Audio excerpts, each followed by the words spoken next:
আমি প্রথমে বলছি, ঈদুল ফিতর হোক অথবা ঈদুল আজহা হোক, উভয় নামাজের পদ্ধতি একই এবং উভয় নামাজের পূর্বে কোনো আজান একামত দিতে হয় না।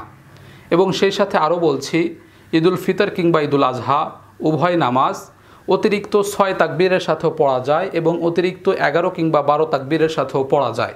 তো এই অতিরিক্ত তাকবীর নিয়ে আমাদের মধ্যে মতভেদ সৃষ্টি না করে এই উপমহাদেশে আমরা ফিকে হানাফি মতে অতিরিক্ত 6 তাকবীরের সাথে ঈদুল ফিতরের নামাজ বা ঈদুল আজহার নামাজ পড়ে আসতেছি। আমরা অজু গোসল করে পবিত্র হয়ে যখন ঈদগাহে যাব, একজন মুসল্লি হিসাবে জামাতবদ্ধ হয়ে কাতারবদ্ধ হয়ে দাঁড়িয়ে কিবলামুখী হয়ে অন্তরে প্রথমে নিয়ত করব।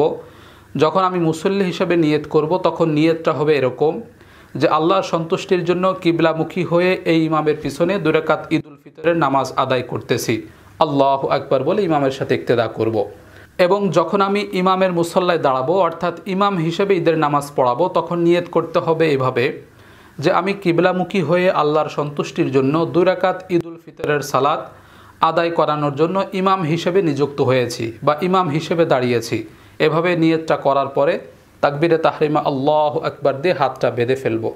হাতটা এভাবে বেঁধে ফেলার পরে প্রথমে সানা পাঠ করতে হবে, আল্লাহুম্মা বাঈদ বাইনি অথবা সুবহানাকা আল্লাহুম্মা ওয়া বিহামদিকা ওয়া তাবারাকা ইসমুকা ওয়া তাআলা জাদ্দুকা ওয়া লা ইলাহা গায়রুক। সানা পাঠ করার পরে আমরা অতিরিক্ত 3টা তাকবীর দিব।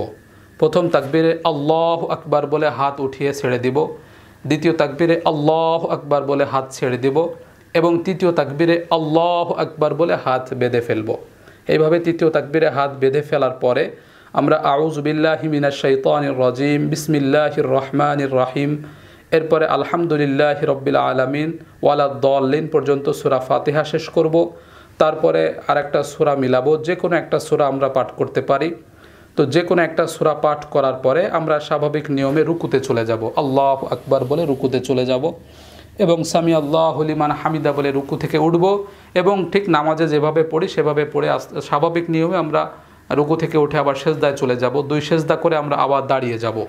এভাবে দাঁড়িয়ে যাওয়ার পরে হাত বেঁধে আমরা বিসমিল্লাহ পড়ে সূরা ফাতিহা আবার পড়ব এবং বিসমিল্লাহ পড়ে অন্য যে কোনো একটা সূরা মিলাবো। সূরা মিলানো হয়ে গেলে রুকুতে যাওয়ার পূর্বে আবার অতিরিক্ত 3টা তাকবীর বলবো, আল্লাহু আকবার বলে হাত ছেড়ে দিব, আবার আল্লাহু আকবার বলে হাত ছেড়ে দিব, আবার আল্লাহু আকবার বলে হাত ছেড়ে দিব। এই হলো দ্বিতীয় রাকাতে অতিরিক্ত 3 তাকবীর এবং চতুর্থ তাকবীর আল্লাহু আকবার বলে রুকুতে চলে যাব। এইভাবে রুকুতে চলে যাওয়ার পরে রুকুর তাসবিহ পাঠ করে রুকু থেকে উঠে এরপরে আবার 2 সেজদা করে আখেরি বৈঠকে বসে যাব। বৈঠকে বসে গিয়ে আমরা তাশাহুদ, আত-তাহিয়াতু, তারপরে দুরূদ শরীফ, এরপরে আমরা দোয়া মাসুরা পাঠ করার পরে দুদিকে সালাম ফিরাবো, আসসালামু আলাইকুম ওয়া রাহমাতুল্লাহ, আসসালামু আলাইকুম ওয়া রাহমাতুল্লাহ। এভাবে নামাজ শেষ করে ফেলবো। এভাবে নামাজ শেষ করার পরে আমরা 2টা খুতবা পাঠ করব বা আমরা যারা মুসল্লি হিসেবে থাকবো অবশ্যই 2টা খুতবা শুনবো। খুতবা শোনার পরে তারপর ঈদগাহ থেকে আমাদের বাড়ির দিকে রওনা হতে হবে।